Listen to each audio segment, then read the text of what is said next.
recording. 2.2 it is. Those of you in grade 10. Okay, so definitely Keenan and Chanel are following along with me. Now, other people quietly working, thank you much on your material.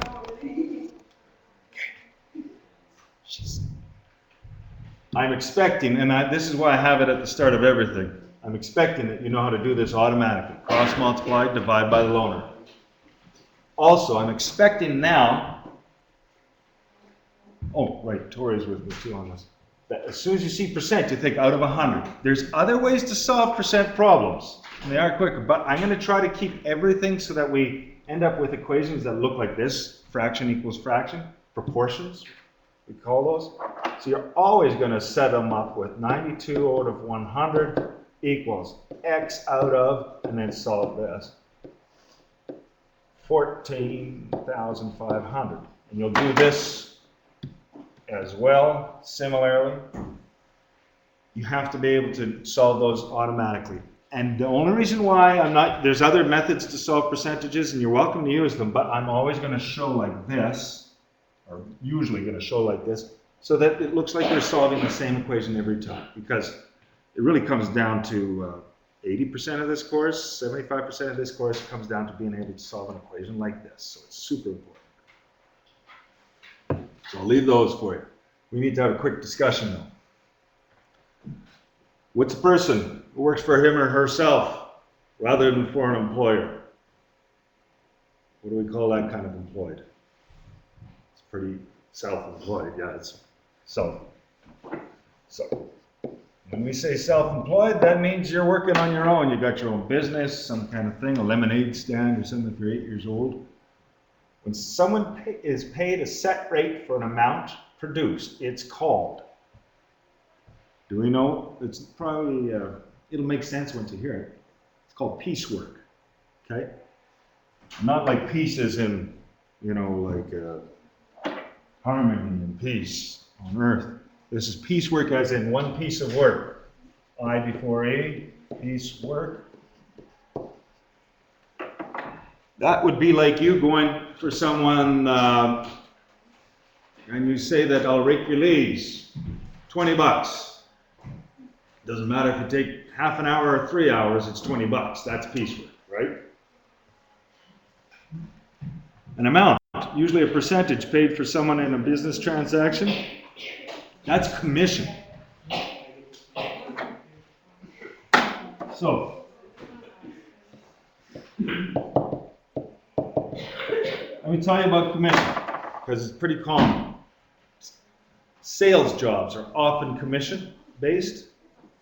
Sometimes there's a combination. You might be paid a little bit per hour, but then if you're a car salesperson, you generally work on commission. Generally, there's some lots now that advertise our people don't work on commission and stuff like this, but for every car you sell, you get paid some amount. Maybe it's a percentage of the total sales, maybe it's a set amount per car, depending if they're used and new. Sometimes it's like that, different formulas, but car salespeople are usually commission-based. Real estate agents are definitely commission-based. Every house they sell, they get a small percentage, and then you actually, if you're going to sell a house or buy a house, well, if you're going to sell a house, you actually make a deal with your real estate agent how much percentage-wise that they get out of the sale. 5%, sometimes 7%, sometimes 3%. Anyways, the D one, a legal agreement that contains or outlines terms, conditions, and payments for work to be done is called, that's a contract, okay? It's a legal document.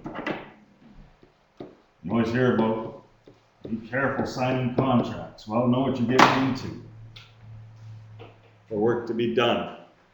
Because it'll be at the end of the job, I've hired someone to side my house or something, and then they say, oh no.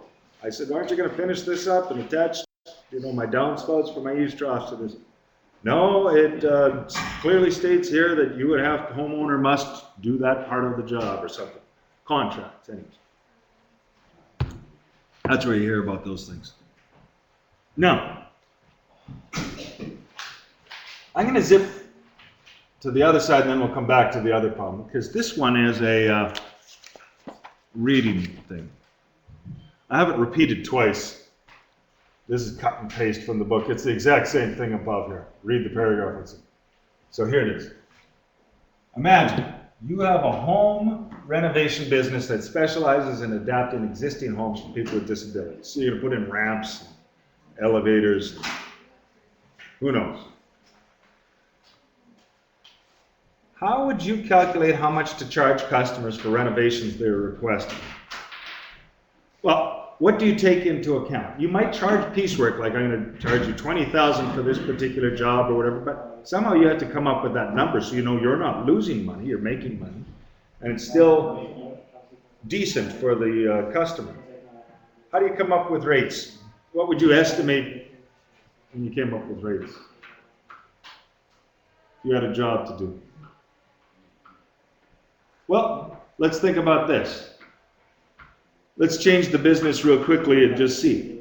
If you estimate how much to mow someone's lawn,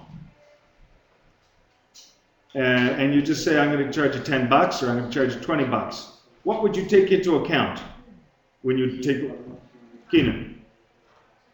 The time. You're going to estimate your time, definitely. Then, if it's a huge lawn and stuff like this, especially like a small lawn, you're not going to worry too much. But you'd also how much expense it's going to be gas-wise and stuff like this, right? How much expense it is just to drive there too, you take into account. And then get out your lawnmower. If you had a riding lawnmower, you'd definitely be sucking back gas if it's a huge farmyard kind of thing, right? So, same thing with this. Renovations. How would you calculate how much to charge your customers? You'd estimate with the time and materials and profit, and how much profit you want on them. So time and materials, and then you add that to a decent profit, plus a fair profit, I'll say. You don't want to gouge people. You always hear about contractors who gouge, like overcharge elderly people or something. People who are vulnerable to being overcharged. They're real friendly. Oh, this is a great deal, man. You've got to do this. So, now, B, if you bid on a contract with a price of $14,500 and your potential client requests a reduction of 8% to match someone else's lower bid, what would your new bid be? Think of this. You could calculate 8% of that $14,500 and then subtract that discount off. But isn't it easier right off the bat, Chanel, to just say if you're giving an 8% discount, it's easier to say, well, I'm going to charge them 92%, 100 minus 8, of their original, of my original estimated price. So I would go with the 92. It skips a step. So I'm going to go with that. So 2. If you bid on a contract with a price, well, 8% discount means I'm paying, or the customer's paying 92% of my original stated price. And I would figure that out. 14,500. Once you have it set up as a ratio, I know you guys know what to do. And you can calculate and answer with words whatever dollar amount is the lower bid. 3. Would you consider making this reduction? Why or why not? Now, 8% is actually a pretty fair discount, like a pretty fairly large, depends though, but maybe you can absorb it. Do you think you'd take this job though? Would you consider making that reduction? Why or why not? What factors would you take into account? Now, maybe I'll pretend that I'm not going to take this discount. Why would I not take this discount?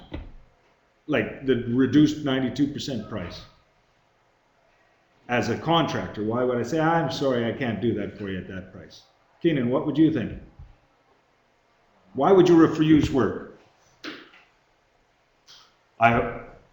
You probably wouldn't refuse work unless you had other work lined up at a better rate, right? I know contractors, right now I got a guy who's doing, it's called the parging, the bottom of my house, cement work and stuff like this. I've waited for him for a long time, and he's busy, really busy. Contacted him in July.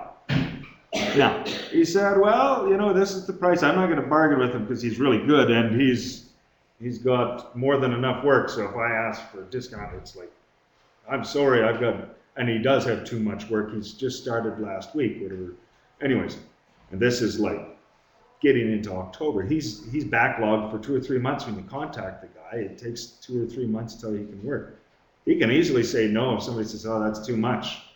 It's, oh, I'm sorry, I've got a lot of other work to do, so he's not going to take it at a reduced rate. So if you have other work lined up at a better rate, maybe you wouldn't take the discounted or offer to do it for that person at the discounted rate. They can try their luck with the other contractor.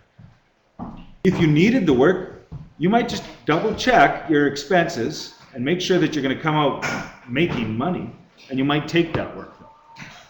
So 3 you should answer with words.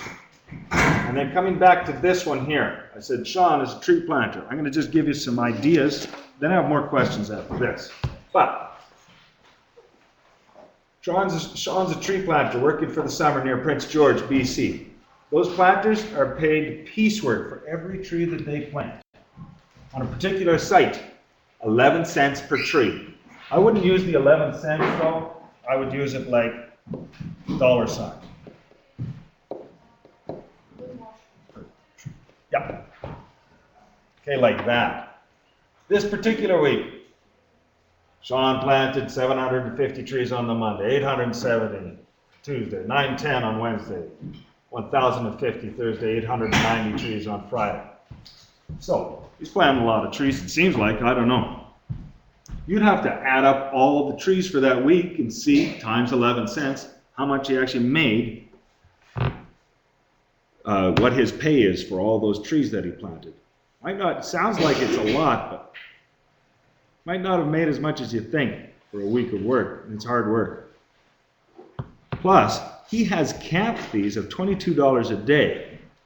If you figure out how much he makes on all the trees and then subtract the 5 days of camp fees, you'd find out his net profit for the week, and I can ask you guys to do that. I'm going to stop this, and then after that question, I have some more questions for you, okay? You guys should be able to attack these ones. And good luck with them.